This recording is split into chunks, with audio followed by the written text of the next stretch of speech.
Let's look at a different part of the criminal justice system, one that is the subject of a new podcast we launched today. It's called Broken Justice, and it focuses on the enormous gaps and problems with the public defender system in the United States.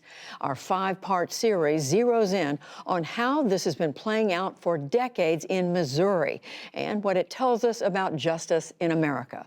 Amna Nawaz and producer Frank Carlson reported from Missouri for this series, and they join me now. So hello to both of you.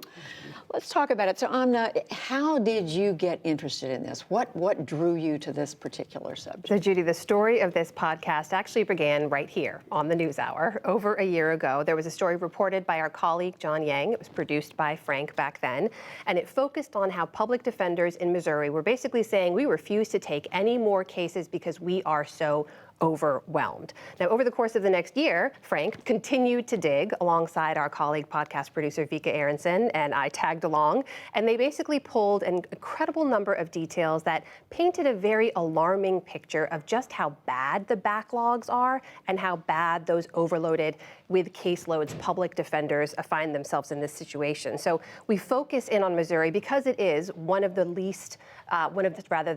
worst funded systems in the country, and also because the public defenders there are among the most overwhelmed. And we met a guy named Jeff Esparza, who told us in his office there just how bad the system is right now. I'm at 150% of my maximum possible ethical caseload, basically meaning that if I worked a 60-hour week, which would be a fairly modest week, for the next year and a half and didn't get a single new case, then I could do the bare minimum to ethically represent the clients I currently serve. Judy, these public defenders, they go into this line of work because they want to represent some of the people in society with the least amount of voice, people who are poor and criminally accused. And what ends up happening, though, is they end up with so many cases that they can't do the job that they want to do for these clients. And so they're in this position where they have to essentially raise the alarm on their own profession, on their own failings. And so that's one of the first things that kind of struck me about this story was how willing public defenders were to say, I'm failing these clients, and how I can't do the job under these circumstances. So what happens to these, the people you highlight in your reporting? What does the criminal justice system do with them? Yeah, the ripple effects of those public defenders being so overwhelmed are far and wide. And one of the most immediate impacts, one of the harshest impacts, I think we could also say, is longer jail times for the defendants. And that's before they've ever been tried or convicted of anything. You imagine if you're arrested and you're charged with a crime, you're held in jail. If you can't afford a lawyer, you probably can't afford bail either. And because the public defenders are so overwhelmed, some of those defendants wait in jail for days or weeks or months before the public defender has the time to turn to their case. And we met someone as part of this podcast series, a man named Kevin Shepard, who was in exactly that situation. He was arrested, he was charged with a crime, but his public defender wasn't able to turn to his case for 118 days. He spent 118 days in jail. He was already sick when he went in. He got sicker in the overcrowded conditions there. And Judy, even though his public defender eventually got him out before he could ever have his day in court, Kevin Shepard ended up passing away. That's just one way in which it's impacting people.